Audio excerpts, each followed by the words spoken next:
Vous savez, récemment, il y a eu le synode des évêques sur la synodalité en Église. C'était dans le mois d'octobre. Et ce synode a été précédé par 2 années de réflexion, de consultation de tout le peuple de Dieu à travers 2 phases. Nous avons vécu la première phase qui est la phase diocésaine. Ensuite, il y a eu la phase continentale. Et tout cela pour promouvoir la synodalité dans l'Église. Mais vous savez aussi également que la synodalité, c'est un mode de gestion de l'Église. Et ce mode de gestion de l'Église commence par l'écoute. Une Église synodale, c'est d'abord une Église qui est à l'écoute. Et il y a 2 sortes d'écoute. La première écoute, c'est l'écoute de Dieu. L'écoute de Jésus-Christ, qui est le chef de cette Église-là. L'Église, ce n'est pas notre Église. C'est l'Église du Christ. Et l'Église ne peut pas ne pas écouter celui qui a institué cette Église et qui l'envoie dans le monde sans l'écouter. C'est dans la mesure qu'elle écoutera le Christ qu'elle pourra accomplir sa mission efficacement. Et la seconde écoute, c'est l'écoute d'une Église dans laquelle on s'écoute les uns les autres. L'Église, c'est le peuple de Dieu, c'est le corps du Christ. Tous, nous faisons partie de cette Église. Tous, nous sommes responsables de cette Église, responsables de son devenir. Et donc, chacun de nous a quelque chose à dire.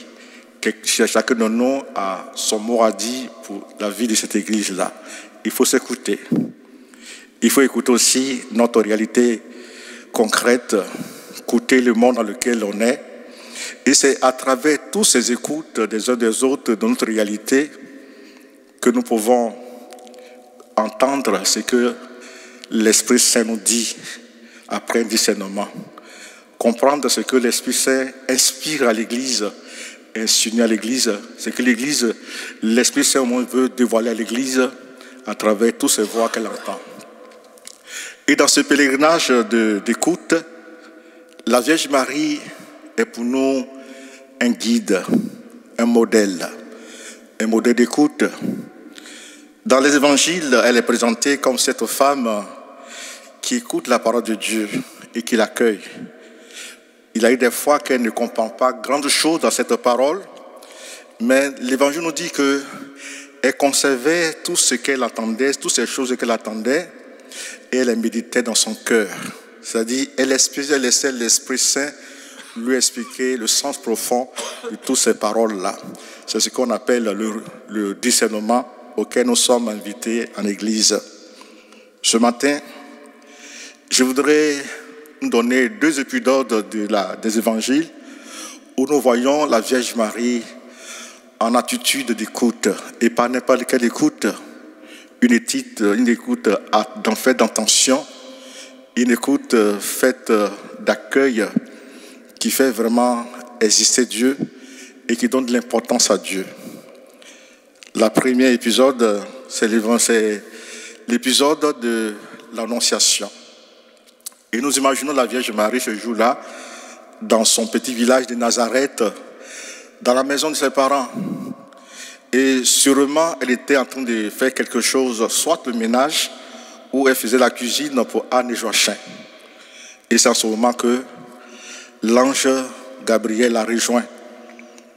Et dès qu'elle entend les salutations, les premières paroles qui sortent de la bouche de l'ange, elle se met en attitude d'écoute. C'est-à-dire quoi?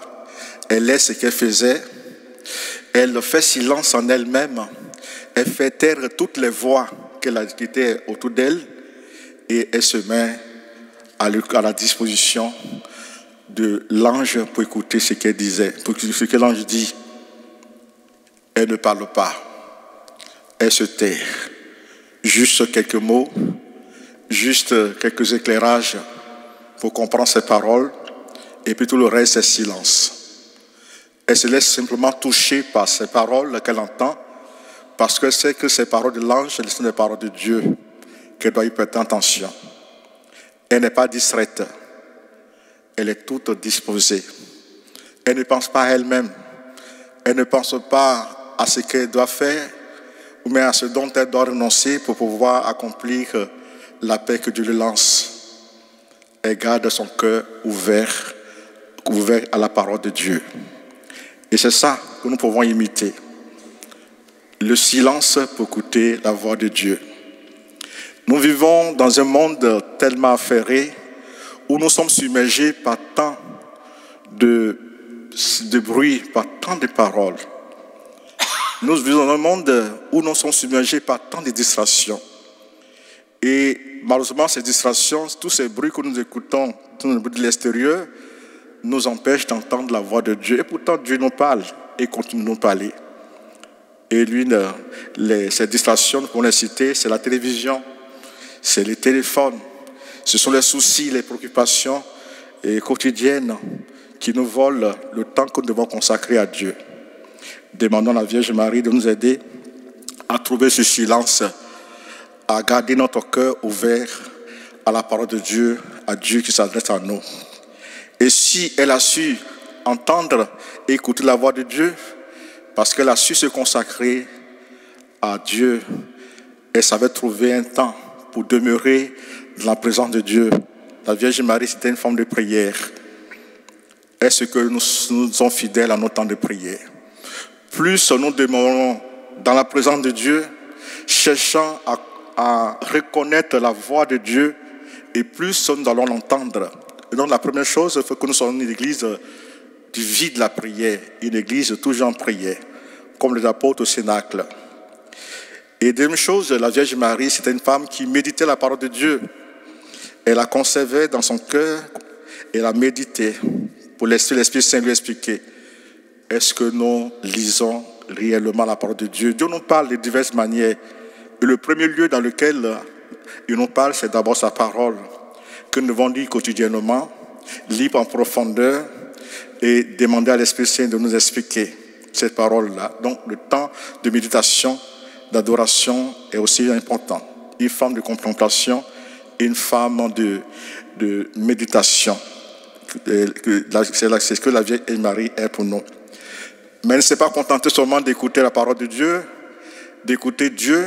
Elle écoutait aussi les faits de vie qu'elle vivait, les événements de la vie qu'elle vivait. Elle écoutait ses contemporains, les gens qui étaient autour d'elle, pour comprendre ce que Dieu pouvait lui dire à travers toutes ces voix-là. Et ça, nous le voyons à Cana. L'évangile, lui, qu'on nous dit qu'elle était invitée avec Jésus à ce mariage.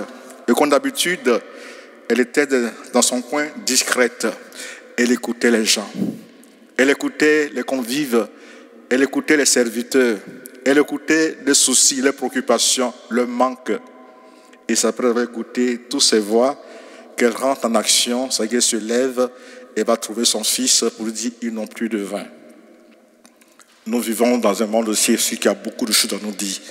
La synodalité, c'est d'abord s'écouter mutuellement, mais écouter aussi notre environnement d'église, écouter nos réalités quotidiennes, interroger toutes ces réalités que nous vivons aujourd'hui, essayer de les interroger, c'est-à-dire discerner toutes ces réalités et demander à l'Esprit Saint de nous donner la signification profonde et demander à l'Esprit Saint de nous dire ce qu'il voudrait nous dire à travers toutes ces voix, à travers tous ces cris, toutes ces souffrances que nous vivons dans ce monde. Et c'est en ce moment-là que nous pouvons dire que nous sommes l'église synodale. Alors le thème que j'aborde ce matin avec vous, c'est Marie, modèle d'écoute en église. Nous pouvons l'imiter. Amen. Ô Marie Immaculée, Mère de l'Église, toi qui as toujours accompagné la vie de l'Église en France, nous nous confions à toi avec ferveur. Redis-nous sans cesse, faites tout ce qu'il vous dira, qu'à ton intercession, l'Esprit Saint fasse brûler nos cœurs du désir d'aimer Jésus et de le faire aimer. Que l'Église en France soit vraiment celle de ton Fils, porteuse de sa lumière et de sa grâce. En ces années de nécessaire purification, obtiens-nous la lucidité et le courage de rejeter toute complaisance avec le mal et de transformer ce qui doit l'être, ainsi que la douceur et l'humilité. Veille particulièrement sur les consacrés, que par les dons de leur vie, ils répondent sans réserve à l'amour de Dieu en Jésus, ton Fils aimé. Ô Marie, conçue sans péché, qu'au milieu des nations, notre Église soit fidèle à sa mission et marche à la suite de Jésus en acte et en vérité,